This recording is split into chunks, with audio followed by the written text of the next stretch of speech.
Chang, Chang.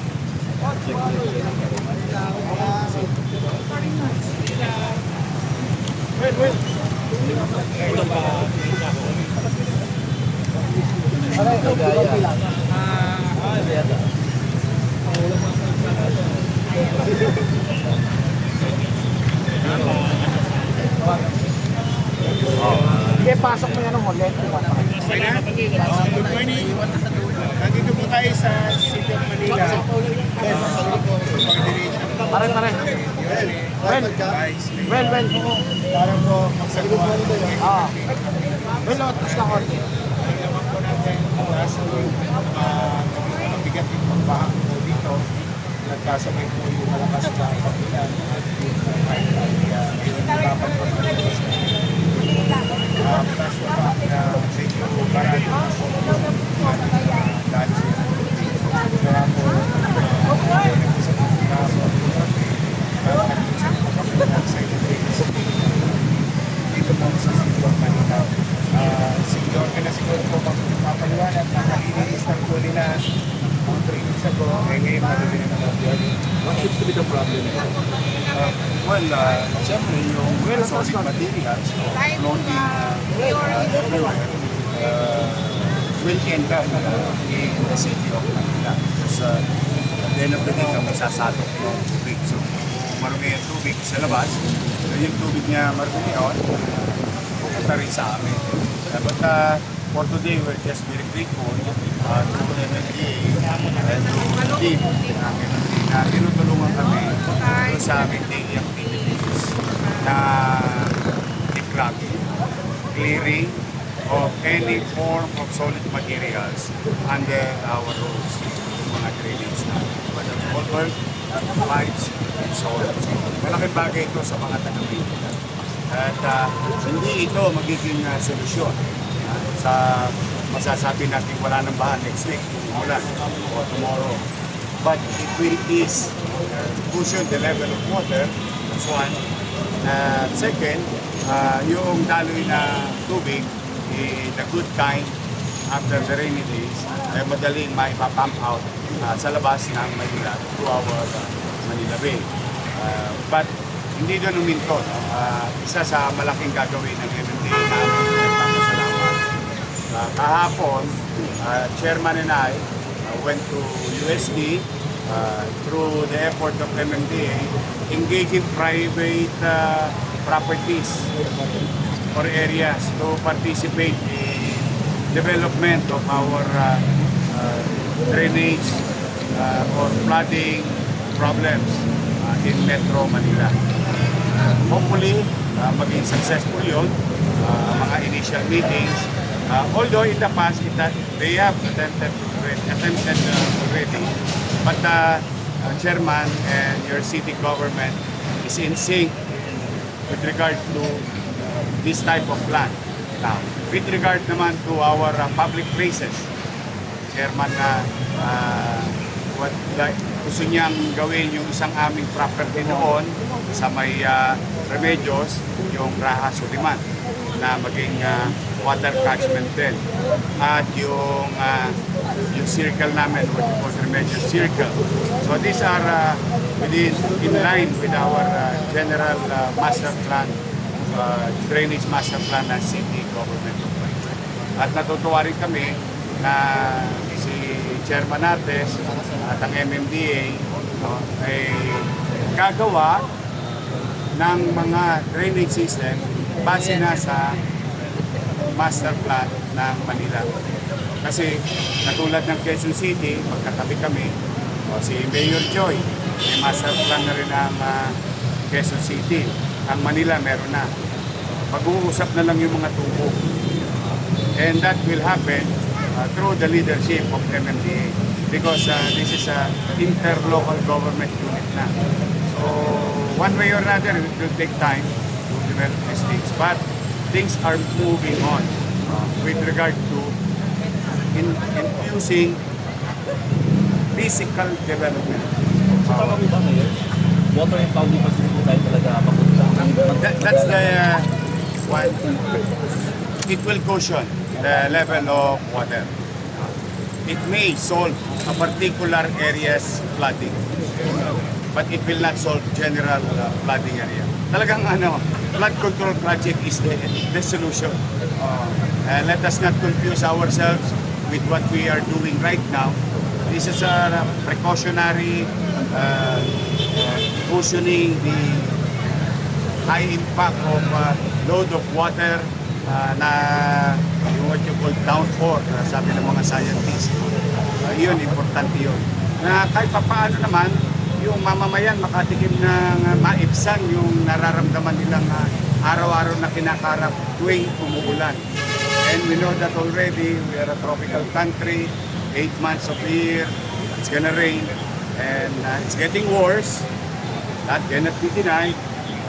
Hindi nga bagyo, bumaba na, paano kung bagyo? So these are the measures that your national government through MMDA and local government of Manila working hand in hand. And hopefully, meron din mga initiative yung DPWH, and I hope by this time, they already know how to follow the elementary rule of coordination. Wala pong coordinate sa inyo. I hope by this time, moving forward, they will know how to follow elementary rules in working hand in hand to all, not only to Manila, all local government. Your man, sir, linis naman po yan ang trend. Dahil ang proyekto lang sa konsulta sa mga local government. Last week lang, statement na konsulta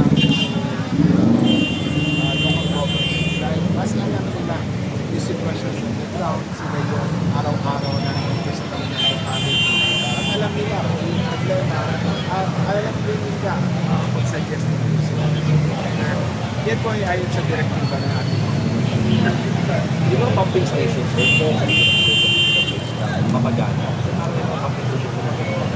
Well, nag-coordinate naman kami. In fact, within 2 weeks ago, yung isa pong pumping station dito sa Malta, doon sa Davao sa ay napagana at nakita naman natin. Mayroon lang siguro adjustments doon dahil medyo maliit yung catchment area. Madaling na uubos yung tubig pag pinapump. And then, problema rin naman siguro yung parado drainage doon. Kaya hindi makahabol yung tubig doon sa pump na ginawa. Pero, again, i-address po natin. Kasi natin sa mga public station natin dito sa Siko Maria, even na pinakanan naman tayo ng kakanan sa recovery road. Well, yung public stations sa under po ng MMDA ay ako. Yung 71 na public stations po natin, nagkaroon lang ng problema yung isa sa Nabotas at sa Gano. Yung starting po, pero agad naman na gawa ng paraan sa ayos. So, pero the rest, wala po magana po lang. Including about 24 sa Mayor, yung rainfall ng taon ng facilities, the rainfall ng taon ng facilities, kailan kayo tapos mag-materialize? It will take time to develop. Physical development takes time. But what matters most is that things are being done. And kasi meron akong simple paniwala in problem solving. First course of action is accepting that there is a problem. If we keep on denying those things, as if nothing. Because at the same time, magsasakripisyo tayo. So, now, here, as you can see, it's been so many incidents that MMDA and local government unit are working hand in hand. Yun naman ay kinalulugod namin. In fact, with the statement of chairman that the directive of the president to coordinate accordingly, properly, the local government unit when they are going to introduce development in the locality. So that is one thing that kung ako ay ahensya ng gobyerno under the office of the President, that is already a policy. It's a leadership policy. Kaya they should follow. Hindi naman tayo. Kung matatapos ba to sa lalong madaling panahon, of course, salamat sa Diyos.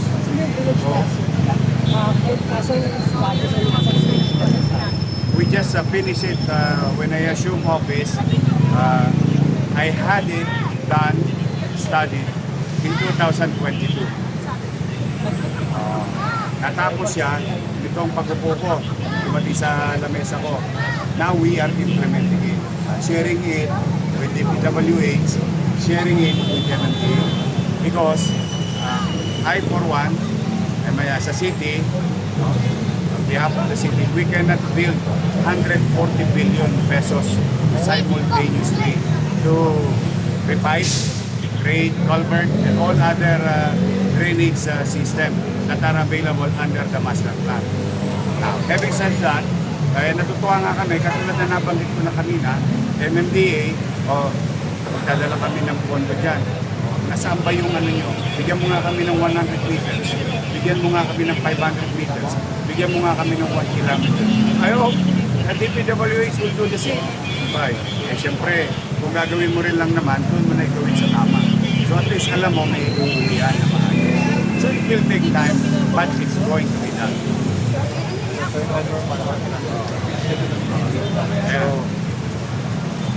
Ano po, yung drainage master plan po, ito po yung pipilihan namin, particularly ng national government, sa pagpapasagawa po ng mga drainage dito sa Manila City. So dapat po Nagpapasalamat naman kami kasi wala kami kakayanang pananalapi. Ang MMDA may konting savings and they are developing Metro Manila. Hindi naman ito pag Manila lang, may ginagawa na. But it will ease our expenses developing infrastructure projects that will confront the flooding. Now, the question is, mararamdaman ba ng tao bayan pagka nakagawa na kami ng 500 meters, 1 kilometers, hindi pa po. Pero sigurado tayo, kapag ang gobyerno nagtuloy-tuloy, sa tatahaking ganito, yung mga anak na po natin at anak natin napapasok sa eskwelahan, magtatrabaho, maghanap buhay, will not suffer the way we are suffering right now. So we're doing this for the next generation na meron ng direksyon. Ang gobyerno ng Maynila at ang MMDA, I hope other agencies of the government, national government, will participate in line with this journey. Yung update po sa landfill, pagkakakunin ng mga basura. Hi, Kasi sabi thank ko you sa for mga asking. LGU, hindi sila na-coordinate o hindi ko alam. No, that's not true with Chairman Apis. No. I really doubt it. Okay. I, for one, not because nandito si Chairman, we were informed. In fact, I'll give you backstory. 2 years ago, dapat sarado na yun. Salamat sa isang tao, napakiusapan, in-extend ng 2 years. Now, ngayon, kung sino hindi gumawa ng plano, hindi na natin yung problema yon. But, when I assume, July 1, sinabihan na ako ni Chairman Nardes, pare, mukhang matutuluyan ng isara ang Nabotas landfill. Ganun ba? Hindi na talaga ma-extend. Hindi, anong ginawa namin? Nagkayak kami.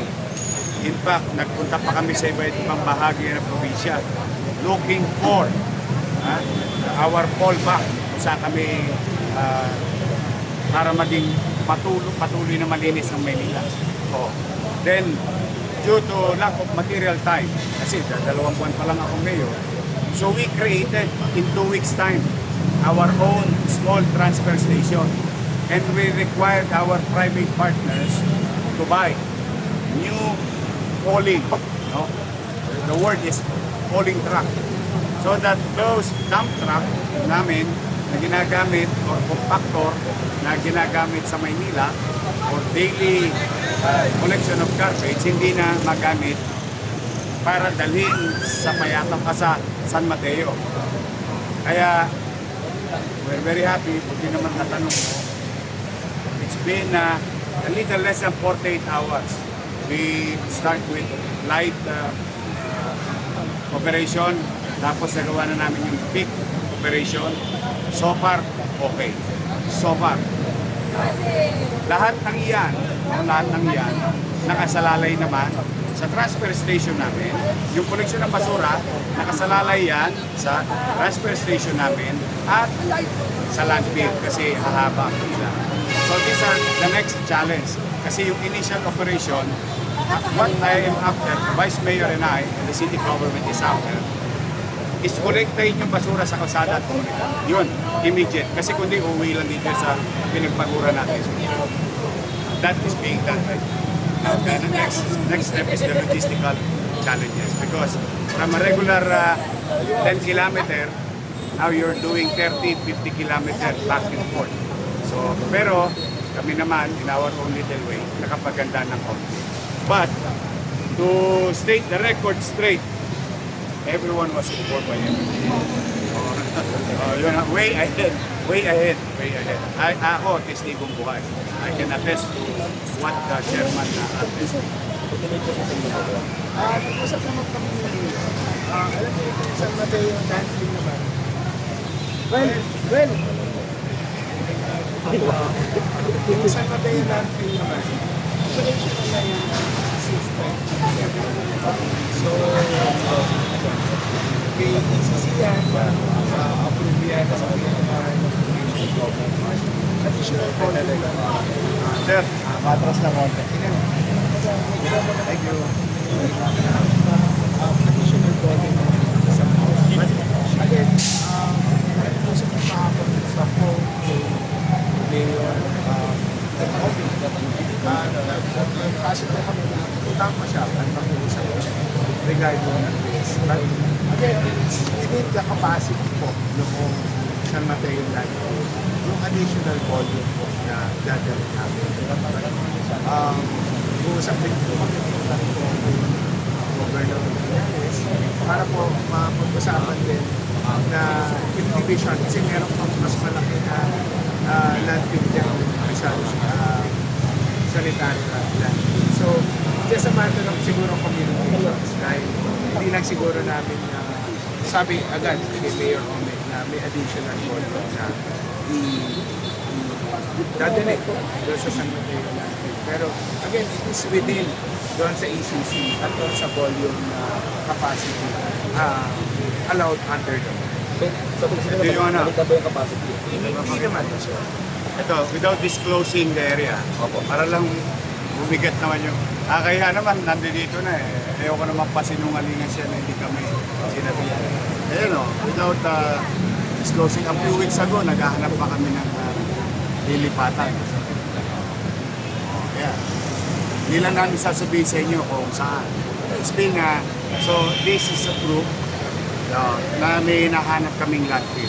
Kasi wala naman choice eh. Pag start ayan kami.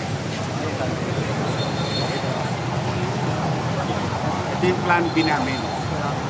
Kasi, katulad yung tinatanong mo, kung mapulunan na rin yung San Mateo. This is a never-ending story. Parang pelikula nung 1980s. It's gonna be masyadong maraming moving parts, maraming dapat i-consider, and so on and so on. But we were properly informed. The city of Manila was properly informed. And on the part naman ng MMDA, we're exploring din other options. Kasi merong ang dalawang nag-a-apply, including yung municipality. Siyempre, we just have to comply with the requirements. Dalawa po yung nag-a-apply. And we also received the PPP proposal for a waste to energy. So, lahat po yan ang consider and we're planning ahead. Again, sabi nga po niyo, hindi po ito biglaan, hindi po nabulaga, wala po nabulaga. Lahat po ito ay properly coordinated sa mga affected communities. So, rest assured na wala po magiging solid waste crisis sa Metro Manila with the closure po na nabota sa Italia. Sir, kahapon, di ba yung 123 pati kanina, parang iniinat na yung flood control element dun sa project time So, moving forward po ba, lahat ng flood control project na gagawin within the Metro Manila Scope, kailangan nandun sa project? Yes, dapat po mapasama para po may information yung ating mga kababayan na po ay kung saan natin pamamagitan ng transparent, maging accountable ang lahat ng ahensya, government officials sa lahat po ng pagawain. Hindi lang siguro patungkol sa flood control, o hindi sa lahat po ng pagawain namin dito sa Metro Manila at sa buong Pilipinas. So, yan po ay isang pamamaraan na ibig sa DBM, katulad po ang DICT. At lahat po kami mga ahensya ng pamahalaan na may pagawain ng bayan ay inaasahan po na mag-participate, mag-cooperate po. At ganoon din po ay encourage namin ng mga mamamayan, ganoon din po ang mga local government na with this information, mababantayan na po natin yung mga pinagagawa po ng gobyerno na tingnan, hindi lamang kung maayos yung pagpapagawa, kundi pati na rin yung epekto kung talagang efficient yung pinagawa po. Mayor, same Una muna. question. Palang regarding po sa pagmumonitor once na-construct na itong mga project na to, how will you make sure na nababantayan, nakikita maayos yung status, kalidad yung construction, hindi na siya mapipenetrate ng mga Kasi basta kami naman, yung mga regulatory rules and laws are being followed, we're happy. In fact, kahapon, di ba, nag-file na kami ng kaso. I think it's the first time in the country na local government nag-file na ng kaso sa mga to. O susunod, may gagawin pa kami na maiihi sila.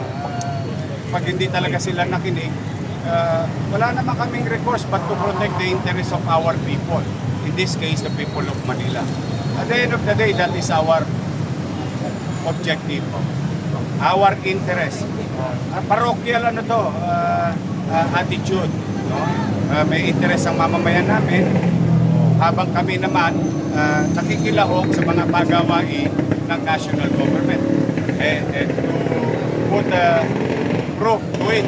Remember yung DOTR, pumasok na sa Maynila, yun lang sa awa naman Diyos, salamat. O the very next day, nakuha nila yung lono or letter of no objection. You know, that's a blanket authority. Of all the other regulatory, yun ang pinakamahirap makuha sa isang lokal na pamahalaan. Just to show, mukhang tama naman ito makikinabang ang taong bayan dito. O then so be it. Ganon din ang magiging attitude namin dyan. Okay. Basta kami, we will work hand in hand, we will protect the interests of our people. Those who are violating will not be welcome in the city of Manila. In fact, we'll go after them within the legal framework. Okay, guys, thank you guys. Guys, Thank you.